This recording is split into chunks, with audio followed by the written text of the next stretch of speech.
জয় রাম হরি রাম হরি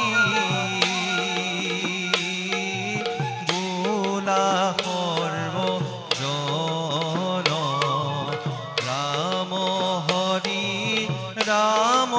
হরি বোলা সর্বজন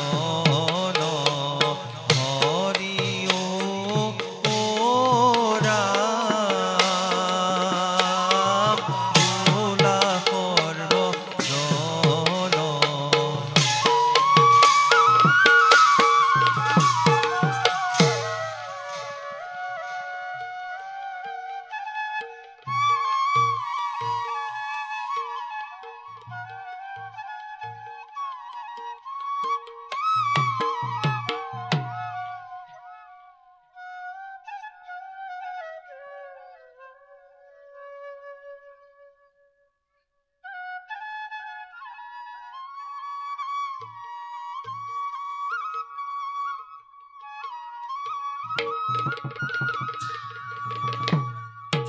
আই সরস্বতী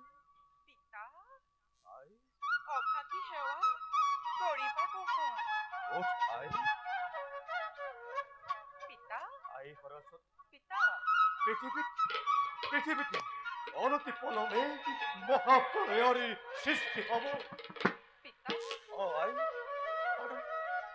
আর মোর পুত্র নারদর কুচক্রান্ত করি লক্ষ্মী হেতা ভিখন দৈত্যরে সদন করিছে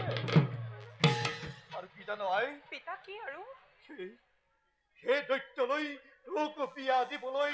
লক্ষ্মীয়ে প্ৰতিজ্ঞা কৰিছে আই পিতা এই ঘোঁৰা কীৰ্তিৰ এই ঘোঁৰা মুখৰ দৈত্যক দেখিলে মোৰ পেটতেই হাত ভৰি লুকাই আই তই ইয়াত আৰু এখন্তিকো নাথাকিবি আই তই ইয়াৰ পৰা আঁতৰি যা পিতা লক্ষ্মী বাৰু মোৰ ওপৰত কিয় হিংসা ভাৱ উদয় হ'ল মইতো লক্ষ্মীৰ ওচৰত কোনো দুখ কৰা নাই আৰু পিতা লক্ষ্মী এনে ঘৃণনীয় কাৰ্যত প্ৰভু বিষ্ণুৱে কিদৰে কৰিলে সমৰ্থন আই পিতা বিষ্ণুৱে ইয়াক গমকে নাপায় পিতা আই আমি তিনিও মিলিত হৈ এই মহাপ্ৰলয়ৰ কথা গোপনে আলোচনা কৰি আছিলো পিছে এতিয়া বিষ্ণু কৈছে লক্ষ্মীৰ সৈতে আলোচনা কৰিবলৈ পিতা লক্ষ্মী মোৰ প্ৰতি যি ঘৃণনীয় কাৰ্যত লিপ্ত হ'ল মই কিন্তু পিতা সহ্য কৰি নাথাকিম আই মই যদি তোমাৰ কন্যা সৰস্বতী হওঁ চাবা পিতা লক্ষ্মীয়ে মোৰ বুকুলৈ যি পাঠ ব্ৰহ্মখেল কৰিছে নিক্ষেপ সেই ব্ৰহ্মখেল মই পুনৰ লক্ষ্মী বুকুলৈ উভতাই পঠাম এইবোৰ কৰিবলৈ আৰু সময় নাই আই পিতা পিতা তই আৰু ইয়াত এখন্তিকো নাথাকিবি আই পিতা তই ইয়াৰ পৰা আঁতৰি যা আই তই ইয়াৰ পৰা আঁতৰি যা পিতা তুমি মোৰ বাবে চিন্তা নকৰিবা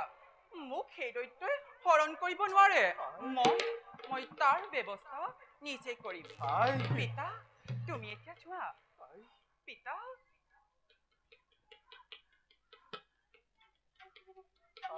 পিতা মই আহিলো আই চোৱা পিতা তই ইয়াত আৰু খন্তেকো নাথাকিবি আই তই ইয়াত খন্তেকো নাথাকিবি মই আহিলো আই মই আহিলো লক্ষ্মী এইবাৰ তুমি খোৱা সাৱধান তুমি বিষ্ণু পত্নী বুলি গৰ্ভৱতী ধৰ্মকাৰ্য সকলো পাহৰি গৈছা তুমি মোক সেই দৈত্যলৈ বিয়া দিয়া প্ৰস্তাৱ দি জগতবাসীৰ ওচৰত সেই অজ্ঞান কৰাইছা